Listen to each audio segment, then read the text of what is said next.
Esse programa é uma parceria com a TVE Bahia. Toda semana, no TVE Entrevista, tratamos de assuntos variados com personalidades de diferentes áreas.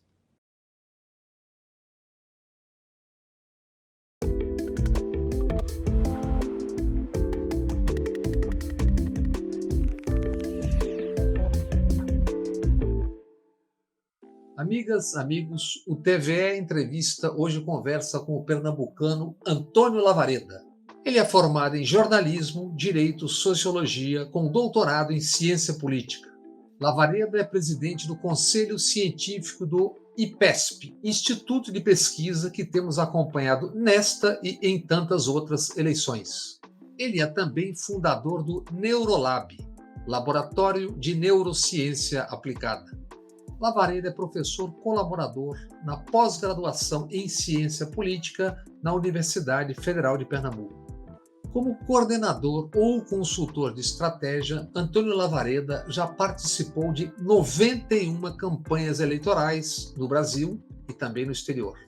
Antônio Lavareda, prazer recebê-lo aqui no TVE Entrevista, da TVE da Bahia.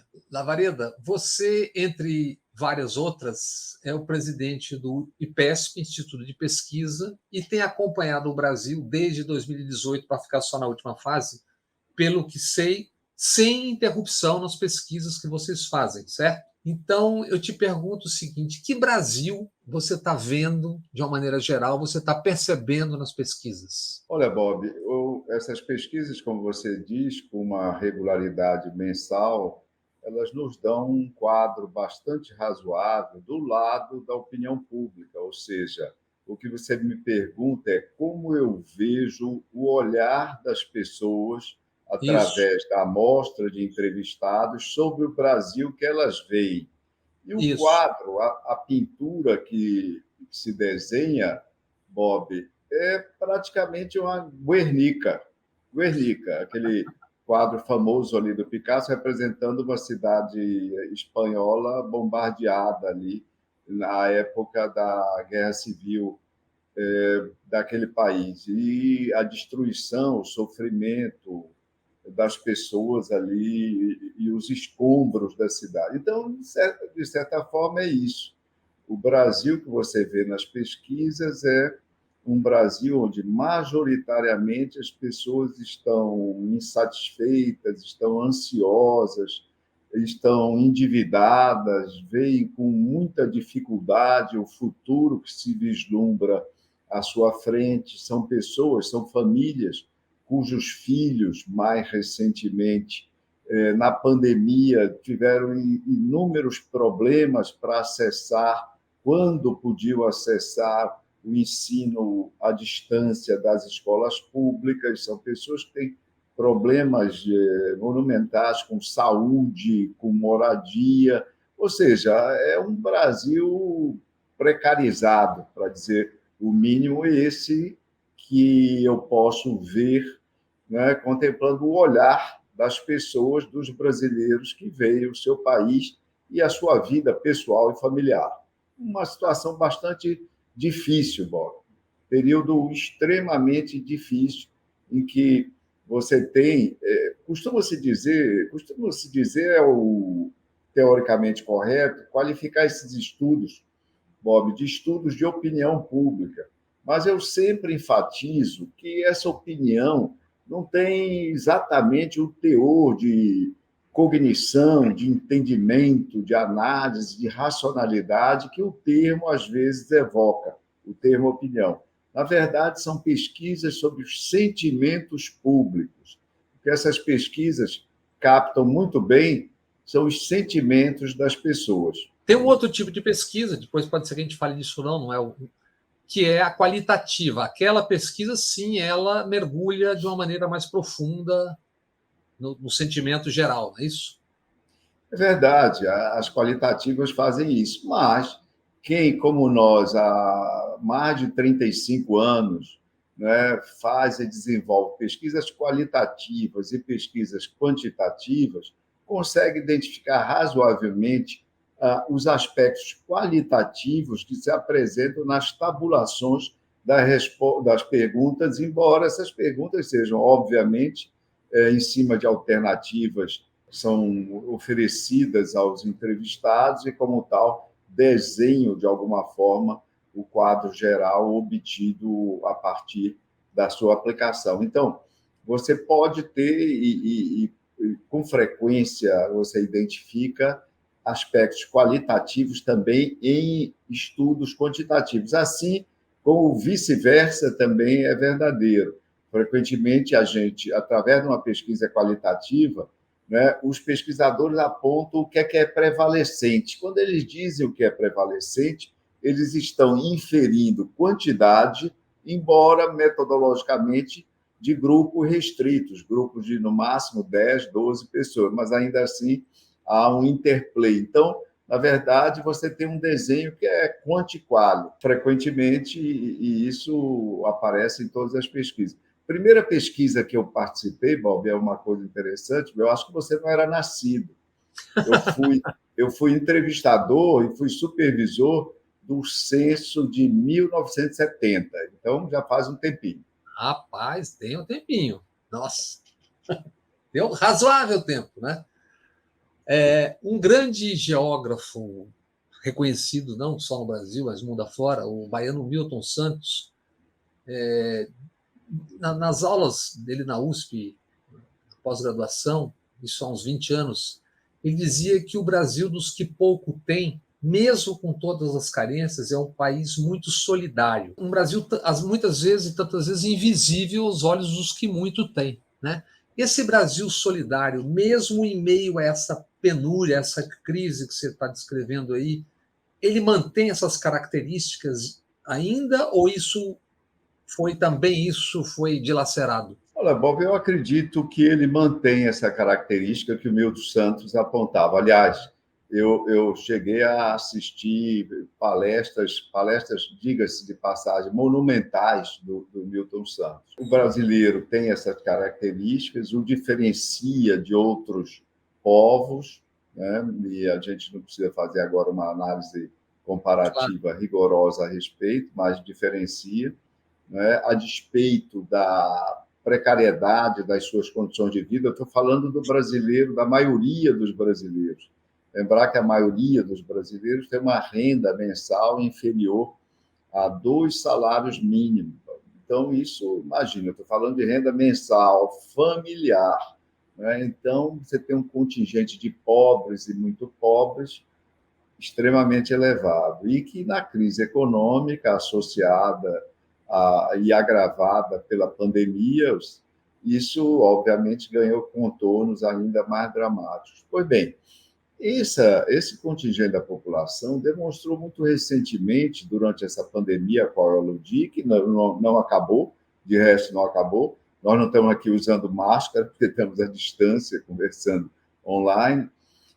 Esses brasileiros deram demonstrações soberbas de solidariedade, ou seja, os pobres ajudando os pobres, as organizações, né, nos morros, as organizações nas favelas, de uma forma geral, as organizações de moradores, colhendo contribuições fora de morros e favelas, mas também um grande volume de contribuições dos próprios moradores, daqueles melhor aquinhoados ou em situações menos detrimentais de vida, atravessando essa fase de dificuldade, sempre se ajudando, sempre se dando a mão.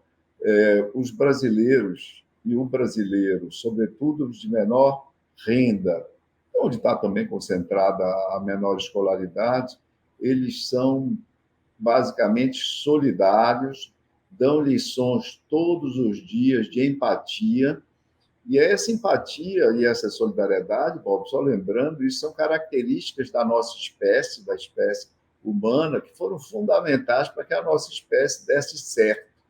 Ou seja, não é o individualismo, não é o egocentrismo, não é a busca de sucesso, de mais renda e mais recursos a todo custo, que nos fazem ou nos fizeram dar certo como coletivo, como espécie ou como nação, trazendo a lente, fechando mais a lente num povo ou num território específico. É a solidariedade. Isso é característica virtuosa que tem uma importância fundamental, como mostra a biologia evolucionária. Você trabalhou em 91 eleições, se não me engano, no Brasil e também fora do Brasil.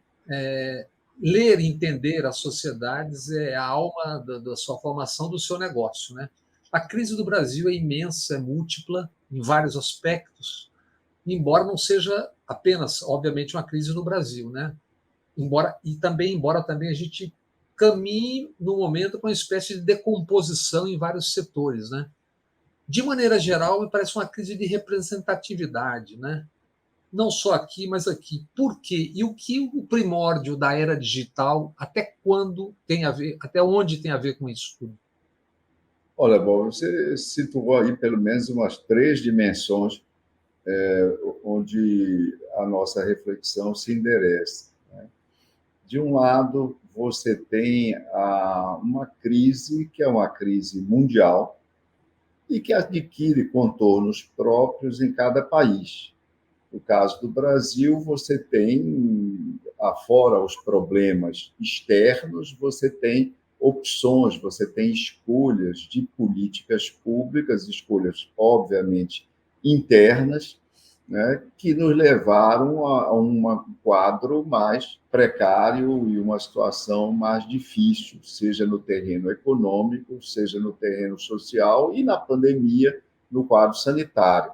Nós todos já sabemos hoje que o Brasil tinha todas as condições, por conta até do nível da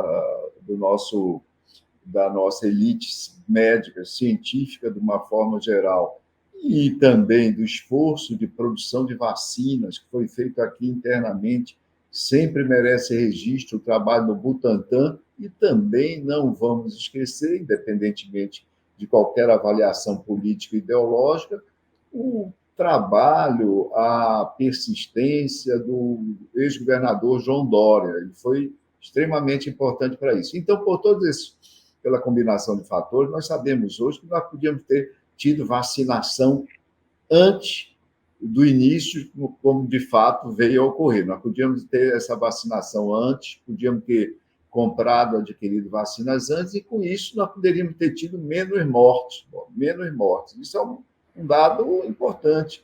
Cada vida conta. Você imagina, então, as 200, 300 mil dezenas, centenas de milhares de mortes, o quanto conta. Não é? Isso é uma reflexão importante. Então, existe crise internacional, mas a nossa crise, a crise do Brasil, tem essas particularidades. E agora, e em outras dimensões, você alude à crise de representação, que também é algo internacional, mas tem suas características específicas no nosso país.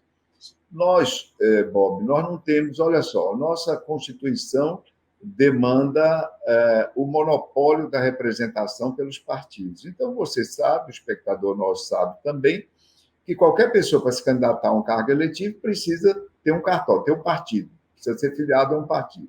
Então, é daí que se deriva a constatação do monopólio da representação. A Constituição não escreveu monopólio, mas descreveu as condições do monopólio. Pois bem, nós somos uma democracia, a Constituição aponta lá, mas há o monopólio dos partidos, e, de outro lado, a Constituição não obrigou a democracia partidária.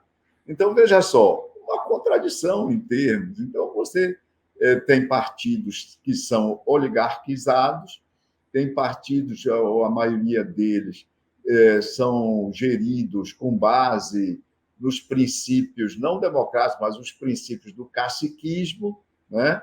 Um certo mandonismo, para usar a expressão adequada, e isso nos leva a que os partidos sejam fracos na sociedade, Paulo. Nós temos o que pode ser chamado de partidos hidropônicos, ou seja, eles não têm raízes na sociedade, como aquelas plantas que a gente come, aquela alface hidropônica e outras coisas, que elas ficam com as raizezinhas ali boiando no meio líquido, etc. E tal, mas elas não são enraizadas em nenhum meio sólido. Pois é isso que são os nossos partidos. Eles vicejam com os poderes que lhes são atribuídos às bancadas dentro do parlamento, ao monopólio constitucional da representação e ao fundo partidário e ao fundo eleitoral, mas ele não tem nenhum rapport com a sociedade. Se você perguntar a um cidadão comum, perguntar a uma amostra, 100, 200, 500, 1.000 pessoas, qual é o partido do presidente da Câmara dos Deputados, Bob, se 1% de pessoas souber, vai ser um sucesso absoluto, um sucesso absoluto. Então, você tem esse problema, crise de representação. Os brasileiros não são organizados partidariamente. E devemos lembrar que não existe democracia minimamente forte sem organização partidária.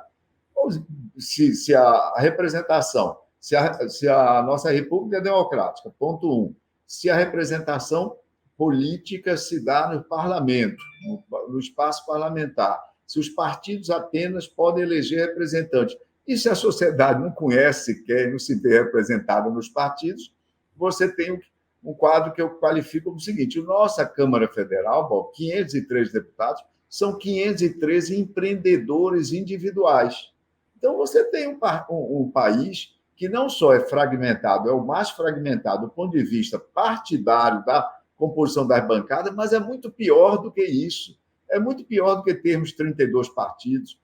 É pior, nós temos 513 empreendedores individuais agindo, sendo mobilizados, sendo articulados, em função de quaisquer interesses. Eu não quero discutir aqui a natureza dos interesses, mas, com certeza, não são interesses partidários do ponto de vista de organizações que sejam representativas da sociedade. O único partido que tem uma identificação, segundo os últimos surveys do Datafolha e outros institutos, o único partido que tinha alguma coisa em torno de 20% de preferência era o PT, pela origem, porque lá atrás nasceu com inserção social, nasceu a partir de movimento social, movimento sindical, etc.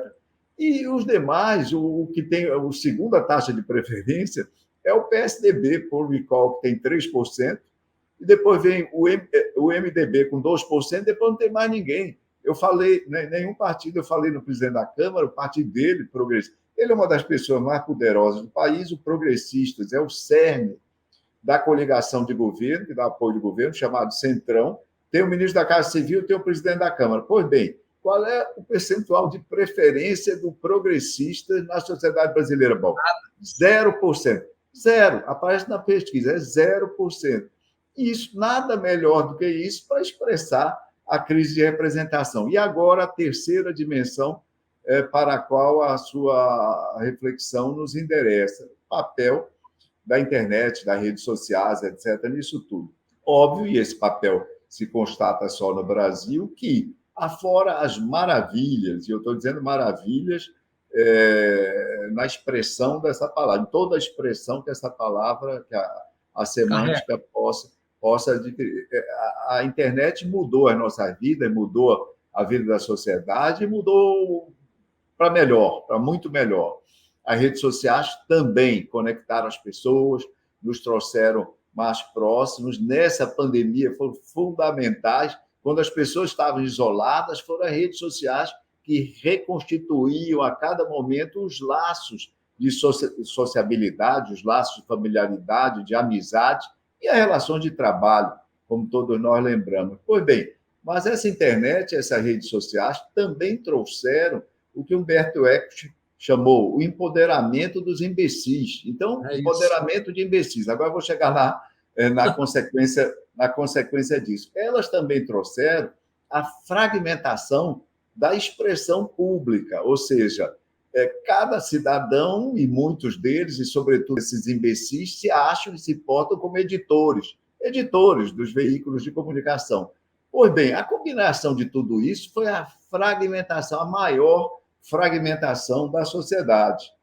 E a fragmentação é um dos piores males para o Estado-nação, para uma sociedade política. O oposto da solidariedade que você disse ao responder a primeira pergunta ali, a segunda pergunta. Exatamente. A fragmentação traz a retribalização do mundo, ou seja, as pessoas que interagem numa grande sociedade com propósitos, a república que tem a sua Constituição, com seus objetivos ali definidos, etc. O espectador nosso que queira, por exemplo, ter uma visão disso, pegue um exemplar da Constituição, olhe lá o artigo 3º, para ver quais são os grandes objetivos da República Brasileira. É quase um programa de governo, Se um governante seguir apenas o capítulo 3º da Constituição, já tem um programa de governo nas mãos. Redução de desigualdade está ali, desigualdade de gênero, desigualdade de classe, desigualdade regional, promoção intensiva do progresso, está tudo ali apontado. Pois bem, uma sociedade política que precisa de unidade, não precisa de conformidade, nem precisa de igualdade no sentido de preferência de opiniões. Eu estou falando, ela precisa de unidade, ela precisa de um propósito comum, ela precisa se portar como um grande condomínio de indivíduos que, para caminhar, para ir à frente, precisa acertar, precisa balizar a estrada pela qual as pessoas vão avançar. Pois bem, ela se fratura, ela se fragmenta, e se fragmenta num clima também possibilitado e magnificado pela rede de polarização, de radicalismo. Pio VI já mostrou, Bob, só quem faz sucesso na rede são os extremos, extrema esquerda e extrema direita. E aí você chega a situações, por exemplo, eleição norte-americana de 2020, o Biden tinha 10% do número de seguidores nas redes do Trump, 10%. Vou repetir, 10% apenas. Felizmente, número de seguidores, volume de interações, isso é muito importante no universo digital, muito importante na vida real, mas não é decisivo no processo político eleitoral. Aproveitando aí para fazer esse registro lateral, mas que me parece interessante e importante nos dias que nós corremos. Então, é isso, terminando e sintetizando. As redes sociais, que servem para muitas coisas magníficas, elas aumentaram o processo de fratura, deflagraram e auxiliaram, quando não, impulsionaram a retribalização do mundo e das sociedades, e, junto com isso, a polarização exacerbada, que hoje, além de política, além de ideológica, é a polarização afetiva também, distanciando, gerando ódio, gerando rancor, mobilizando sentimentos negativos em relação àqueles que, teoricamente, seriam apenas adversários uns dos outros e que se transformam, assim, em inimigos a serem literalmente destruídos, Paulo. Tradicionalmente, entidades, bancos, etc., isso desde que eu acompanho a eleição, eles financiam pesquisas para seu conhecimento, para saber o que farão, como farão, no que apostam, no que não apostam, né? Por que desta vez um banco, no caso, nós estamos falando do banco de investimento, que é o XP, resolveu fazer, não sei exatamente com que periodicidade, agora é mensal, mas chegou a ser semanal, né? E qual foi o curto-circuito que aconteceu ali? Pelo que eu soube, havia uma parte dos componentes do XP insatisfeito com aquela divulgação quase que, se não me engano, semanal, dos resultados de pesquisa com Lula à frente, e deu um curto-circuito. Então, são duas perguntas em uma. Por que dessa vez alguém resolveu transformar isso em algo público, que anteriormente era só, basicamente, para sua orientação privada, e o que aconteceu ali? Vamos lá. Como você bem disse, Bob, são duas questões diferentes. Vamos para a primeira, vamos nos endereçar à primeira. Os bancos são patrocinadores de pesquisas eleitorais em todo o mundo. Europa, sim, Estados Unidos, sim. São consumidores habituais, grandes consumidores de pesquisa. Para saber para onde vão ou para onde não vão, né? Claro. Exato. Ou seja, os bancos lidam com os humores do mercado. Quando a gente fala em mercado é constituído de cidadãos, de pessoas com diferentes orientações, etc., que precisam, então, se posicionar e apostar nas bolsas, etc., levando em conta os humores da sociedade em geral, no caso do eleitorado, especificamente. Então, os bancos são grandes clientes de pesquisa. A XP, em 2018, no início de 2018, criou um departamento deles chamado XP Político. Reuniu lá um time de jovens competentes e bastante aplicados e com curiosidade, de fato, científica, para desenvolver relatórios analíticos para os seus clientes e, no bojo dessa atividade, resolveram também demandar pesquisas. para divulgação para os seus clientes e divulgação para a sociedade. Então, o que é que tem de diferente na postura da XP? Que pela primeira vez, foi a XP que inaugurou a seguinte atitude: olha, vamos encomendar pesquisas, vamos entregá-la aos nossos clientes, mas vamos também divulgá-la para a sociedade. E aí houve um nítido ganho mercadológico, um ganho de imagem. Você imagina, Bob, em 2018, se você for quantificar o que seria o valor ocupado nos meios de comunicação pelo título Pesquisa XP e PESP, etc. Isso. É uma barbaridade. Então, um grande ganho, foi uma belíssima sacada mercadológica da XP. E se manteve com avaliações mensais depois do governo eleito. Quero dizer que a nossa pesquisa do IPESP, feita para a XP, foi a primeira pesquisa, no primeiro quadrimestre de 2018, para apontar Jair Bolsonaro com 20% e logo depois um pouco mais, foi a primeira pesquisa. Então, isso se manteve depois, mensalmente, fazendo avaliação de governo, das políticas públicas, etc. Vem esse ano de 2022, a XP resolve, primeiro, pesquisas quinzenais, depois pesquisas semanais. E aí vem a realidade, que a gente tem que entender, levar em conta. A maior parte dos investidores da XP, obviamente, tem renda elevada. Quando você pega qualquer pesquisa, você vai ver que, por exemplo, Bolsonaro está mais fraco na base da sociedade e mais forte no topo da sociedade, do ponto de vista econômico. Então, você veja que, do ponto de vista dos clientes da XP, a correlação Não é de uma boa força, notícia. a correlação de forças Lula-Bolsonaro não é a mesma do total da população. Ao contrário, eu imagino, eu não vi, nós não fizemos nenhuma pesquisa específica com clientes, mas deve ser uma maioria de clientes bolsonaristas ali. E, obviamente, não se sentiram confortáveis com o seu banco, etc. e tal, assinando relatórios reconhecidamente sérios, não discutidos tecnicamente por ninguém na sociedade, atacados por conta dos resultados, mas não com nenhuma discussão técnica ou metodológica, não com nenhum questionamento técnico ou metodológico. Pois bem, e aí pressionaram o banco, e o banco precisou ser responsivo aos seus clientes. E aí resolveu optar por diminuir a periodicidade. Então, nós vamos ter, a partir de agora, porque semanalmente dar, entre aspas, mais notícias para essa banda da sua clientela era alguma coisa que criava situação de desconforto para a relação bancos-clientes. Então, resolveram fazer as pesquisas mensalmente a partir agora desse mês de julho. E assim o calendário está sendo construído e é assim que vai se dar. Mas vocês seguem fazendo o que vocês fizeram. O IPESP segue fazendo e, em breve, nós vamos anunciar, com outro patrocínio, o segmento das pesquisas, com 1.000 entrevistas, que é um tipo de amostra que nós nos orgulhamos muito, é a menor amostra das pesquisas nacionais.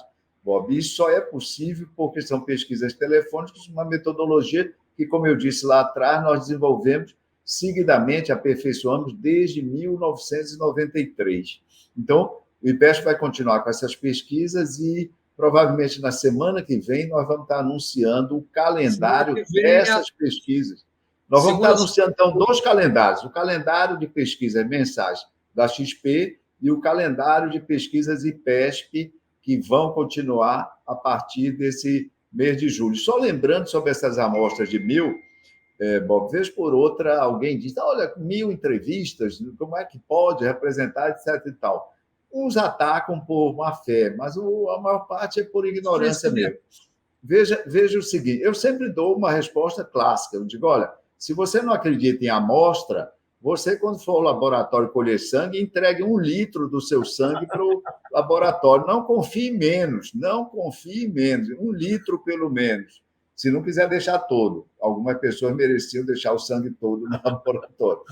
Pois bem, só lembrando, o Nate Silver é o principal analista do desempenho dos institutos de pesquisa nos Estados Unidos, e o site dele, o 538, faz esses levantamentos, faz agregadores, faz projeções o tempo todo. Pois bem, ele tem um ranking, os 20 pegamos, quando você colhe os 20 institutos de maior credibilidade que ele selecionou por conta do desempenho deles, etc., dos 20, Bob, o número é impressionante, 12, ou seja, 60%, trabalham com amostras inferiores a 1.000 questionários.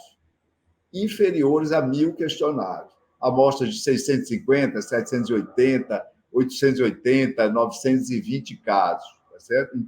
Ou seja, casos, no caso, a linguagem é entrevistados. Entendeu? 60%.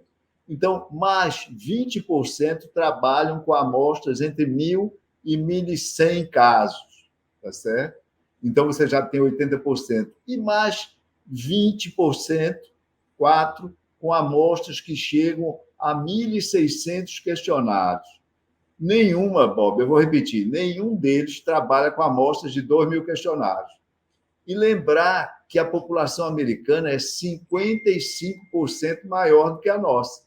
Então, você imagina como é uma coisa totalmente desarrazoada você imaginar que uma pesquisa de 1.000 questionários, uma amostra muito bem elaborada, é alguma coisa que, pela sua dimensão, não conseguiria dar conta das intenções de voto dos brasileiros. Lembrando para o nosso espectador ainda, Bob, que quando você vem, você tem, com 1.000 questionários, você tem uma margem de erro máxima de 3,2. Quando você vem para 2.000 questionários, essa margem de erro cai apenas 1 ponto. Ou seja, você duplica a amostra, mas a margem de erro cai apenas 1 ponto.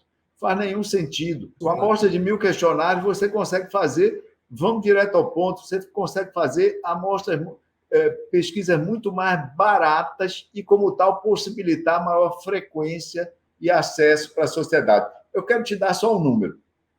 Se você comparar a última pesquisa do IPESP, divulgada no dia 3 de junho, com a pesquisa do Datafolha, divulgada no dia 23 de junho, uma tem 1.000 entrevistas, outra tem 2.500, em torno de 2.500 entrevistas, Bob.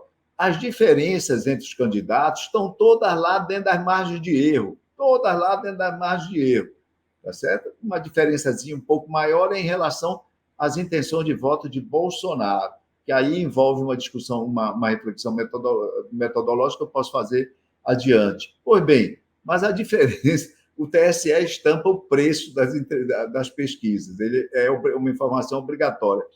A pesquisa do Datafolha, Bob, é 11 vezes mais cara do que a pesquisa do IPESP. 11 vezes mais cara. Pronto. Essa informação diz tudo.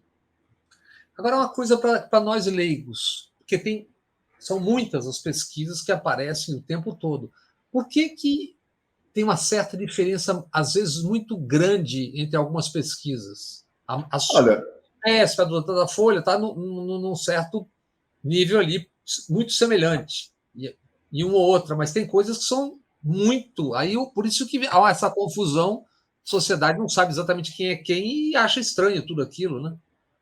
Veja o seguinte, a minha posição, nós temos hoje um número um pouco maior do que em 2018. 2018, ao final, nós já tínhamos 10 institutos fazendo pesquisas com regularidade. Hoje nós temos 12, então aumentou 20%, não aumentou tanto assim, pesquisa nacional.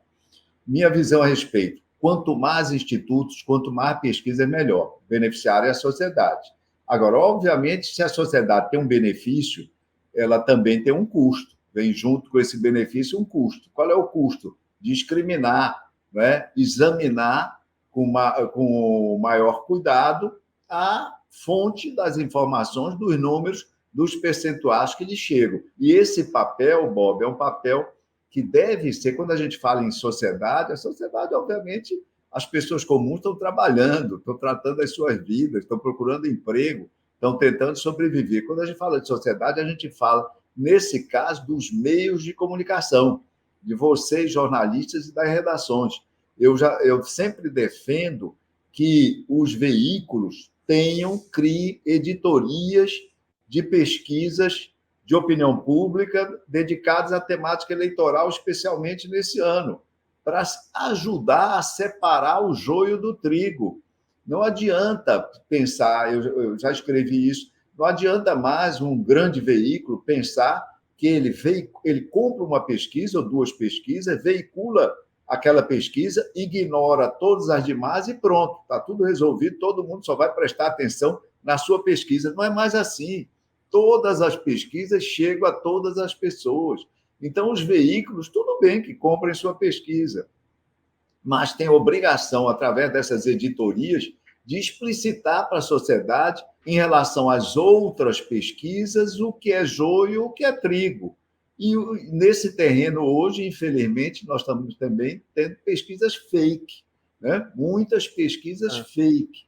Toda vez, e há algumas formas de você entender isso. Toda vez que uma pesquisa for divulgada e você olhar ali, os institutos divulgam, porque é obrigação imposta pelo TSE, pela lei eleitoral, os demográficos, ou seja, cotas de sexo, de idade, região, etc. E tal. Mas você tem que buscar ver qual foi o recall captado por aquela pesquisa do voto no segundo turno, pelo menos de 2018.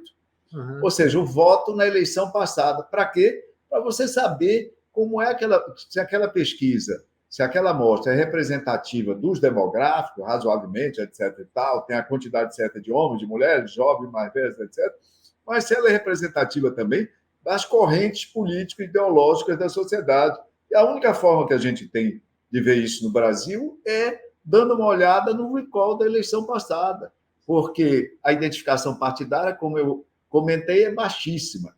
A autoclassificação ideológica, a pessoa se definir como conservador, como liberal, como moderado, etc., não há esse reconhecimento nem essa prática, não é, de autoidentificação no Brasil. Eu quero dizer que qualquer pesquisa eleitoral nos Estados Unidos e na Europa, e é lá que começou a atividade de pesquisa, na década de 30, nos Estados Unidos, sobretudo em 36, lá, primeira pesquisa eleitoral na França em 38, depois se espalha pela Europa toda. Pois bem, qualquer pesquisa eleitoral nos dois continentes, está lá o quanto capta da amostra uma caracterização política e ideológica. Então, está lá identificação partidária, tem lá autoposicionamento ideológico e tem o voto da eleição passada. Você vai ficar surpreso, Bob, com o número de pesquisas divulgadas entre nós nessa temporada eleitoral que não tem essa questão simplesmente. Então, você pode ter uma inclinação, um viés político-ideológico total. E hoje, pela experiência, eu pego as pesquisas e, quando boto os olhos no resultado, já sei que são amostras enviesadas. Agora, me diga uma coisa, isso é uma providência elementar. O instituto que não faz isso, ele, na verdade, está ajudando ou produzindo, na verdade, uma pesquisa fake. E isso precisa ser combatido e denunciado. Antipolítica e outsiders. A antipolítica, no mais das vezes, na prática, se revela, na prática, farsa e farsantes. Mas vimos a última leva no Brasil e mundo afora, né?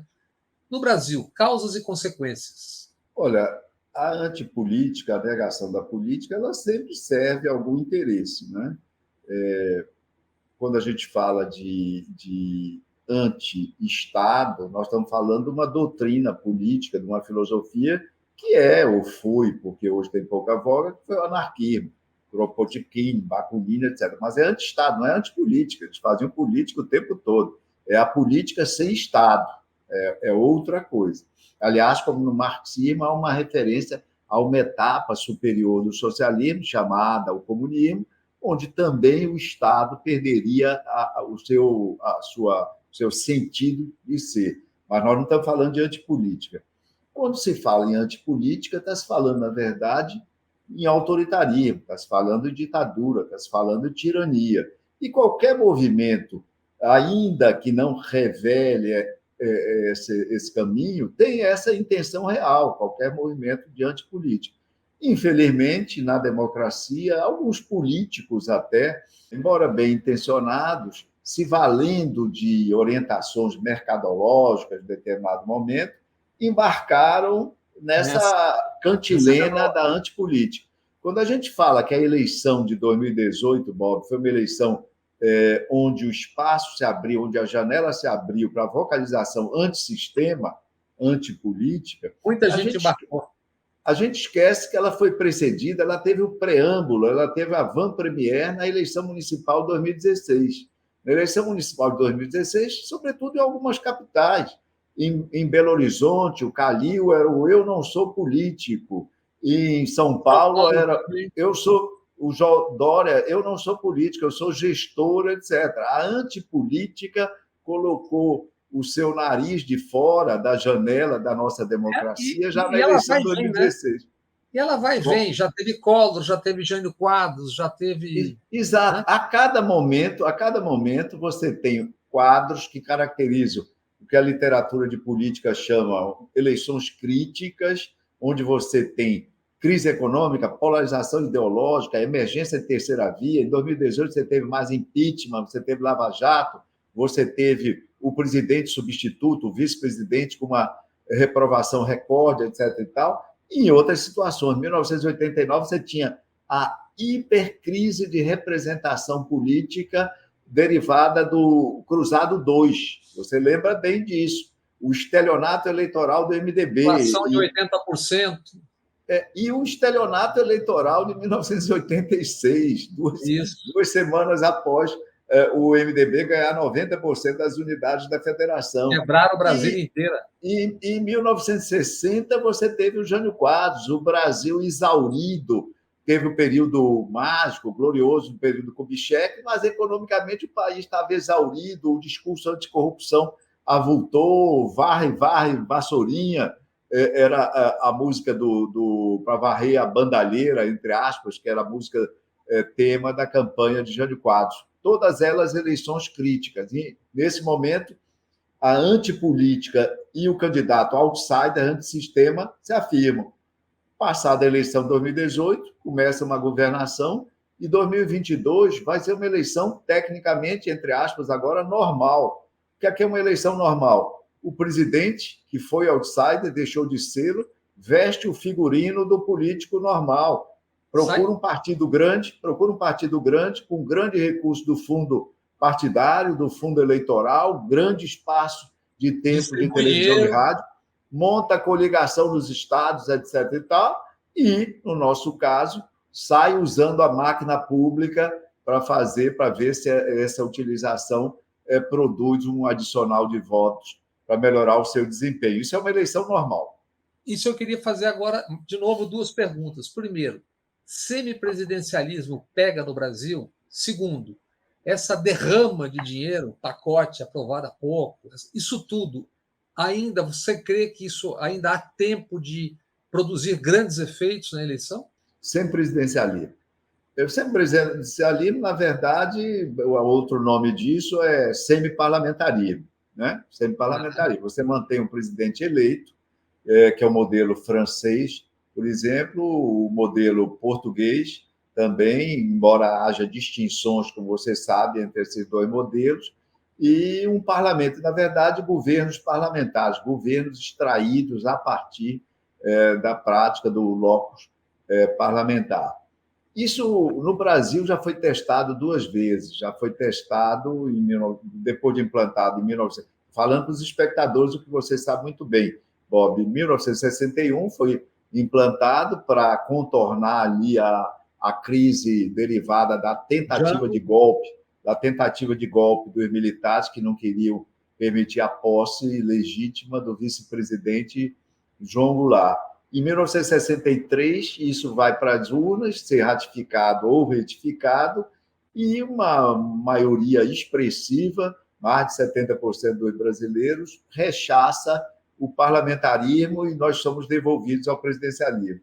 Em 1993, a Constituição havia previsto, e nós vamos para um plebiscito. E aí entrou a forma monárquica, parlamentar, república, e depois parlamentarismo, presidencialismo, e, mais uma vez, por uma larga margem, o presidencialismo é definido como o ideal para a maioria da população brasileira. Então, eu quero dizer, primeira dificuldade, a população vai ter enorme dificuldade para aquecer a uma fórmula semipresidencialista, Bob.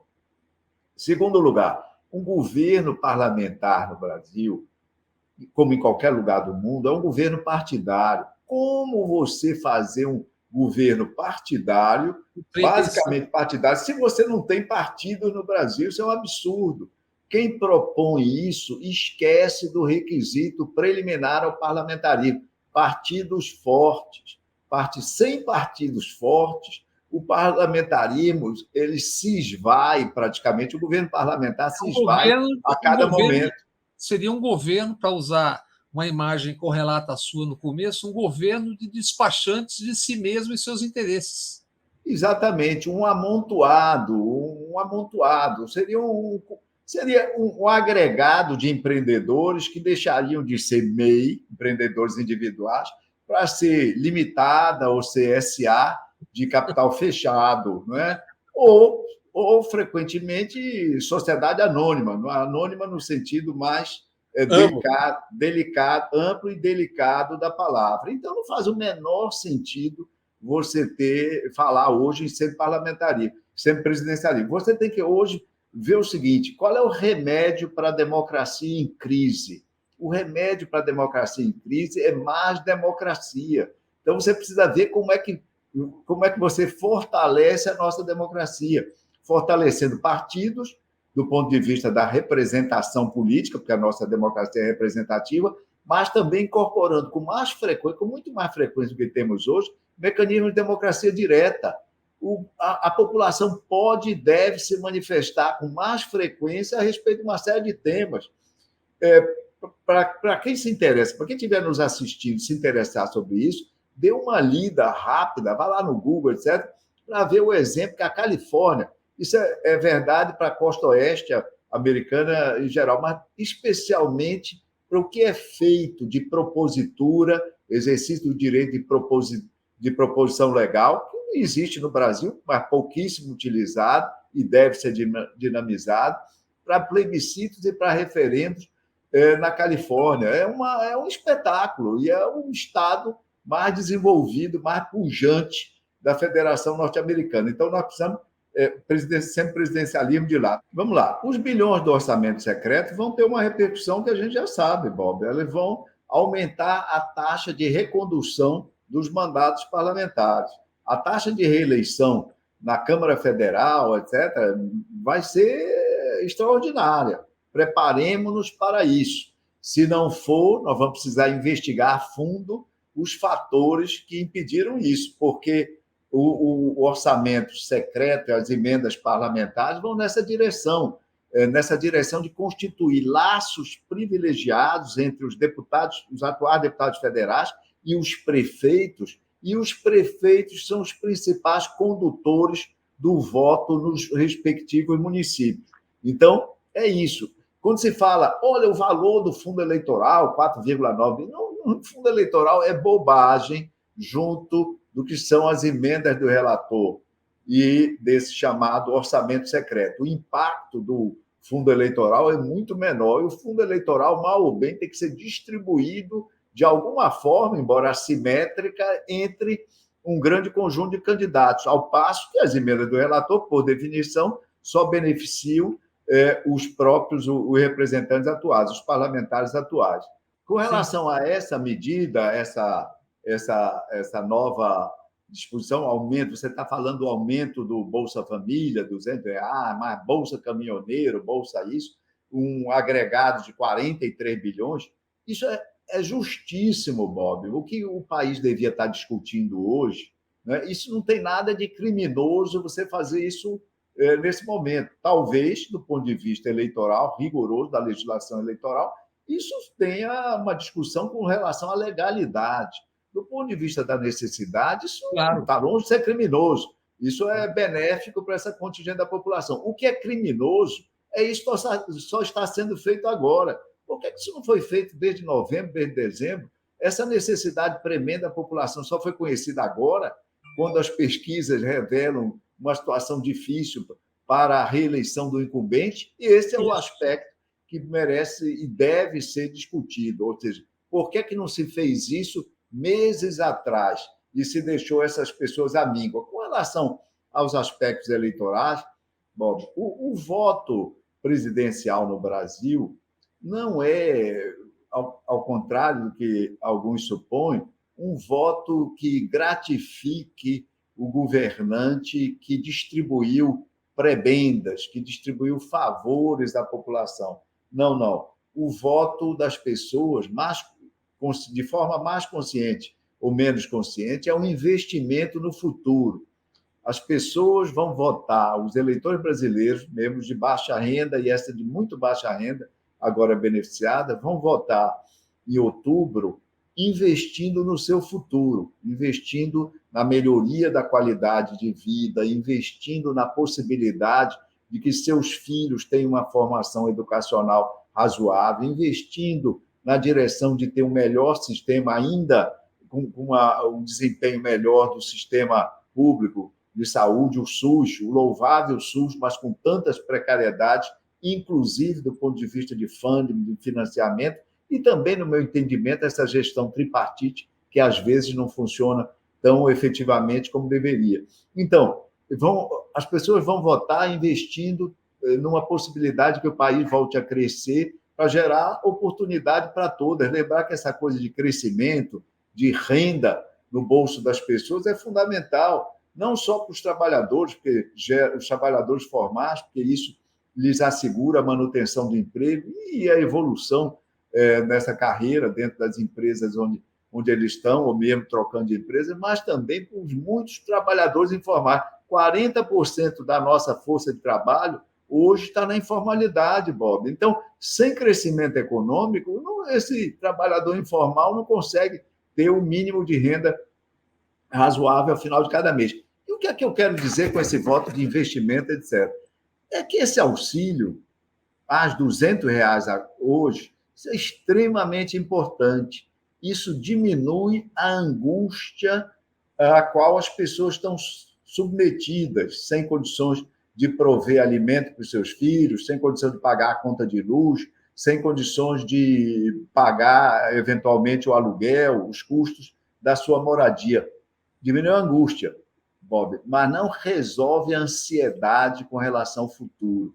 A angústia se conjuga no presente, a ansiedade se expressa e é gerada com relação ao futuro. O futuro que gera medo, gera ansiedade, faz circular cortisol a mais no sangue, na corrente sanguínea das pessoas. E a eleição, o que é mestra, a emoção que é mestra na eleição, que é mestra na decisão do voto, é a ansiedade. A angústia tem um papel no presente. R$ 200 a mais no bolso das pessoas no dia de hoje diminui a angústia dos brasileiros, mas não resolve sua ansiedade, sua insegurança, a incerteza com relação ao futuro. Então, as pessoas vão votar, o modelo do voto, Bob, é um modelo retrospectivo, prospectivo, como a teoria chamou, prospectivo, retrospectivo. Traduzindo em miúdos, o que é isso? O cidadão comum tem a maior dificuldade para entender os programas de governo. Qualquer um de nós tem muita dificuldade para entender as minúcias técnicas de um programa de governo. Muita dificuldade. Agora, tem mais dificuldade ainda para acreditar que aquele programa de governo, que aquela promessa vai ser cumprida. Então, qual é o caminho, né? Qual é o atalho cognitivo que as pessoas utilizam? Elas olham o passado ou o presente, avaliam como está sendo o governo do candidato atual, no caso do incumbente Jair Bolsonaro. Então, elas deduzem que o governo do presidente Bolsonaro no futuro vai ser parecido com esse. Por exemplo, já que você se reportou, o Bolsa Família, o Auxílio Brasil pode se manter em R$ 600. Mas como é que vai ser a educação? Como é que vai ser a saúde? Como é que vai ser a política com relação às mulheres? Como é que vai ser a proteção ao meio ambiente? Como é que vai ser a política em relação aos povos indígenas? Como é que vai ser a valorização da cultura? Todas as deduções vão ser tomadas com base na leitura que fizerem do trabalho atual, não das propostas, não das promessas.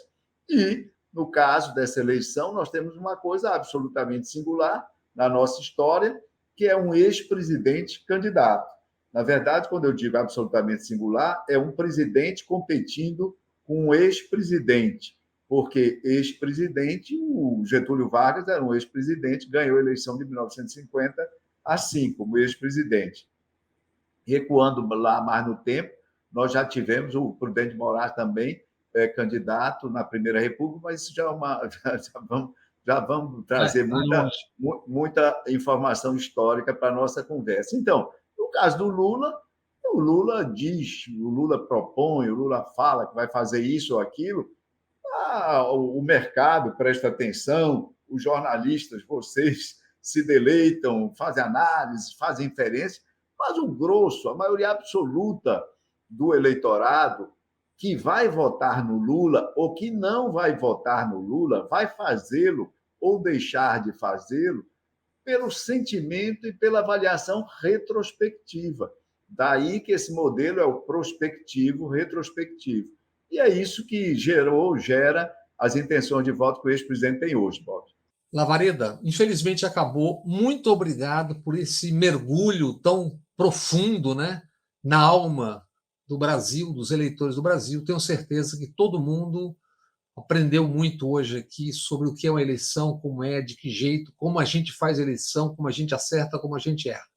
Foi um prazer conversar com você, Bob. E a gente, enquanto fala, como você sabe, a gente também faz uma reflexão em voz alta e sempre sai de uma entrevista bem conduzida, não é aprofundada como essa, a gente sempre sai também tendo aprendido bastante. Eu lhe agradeço por isso. E obrigado a vocês também, queridas amigas, queridos amigos da TVE da Bahia. Nos vemos na próxima semana. Um abraço.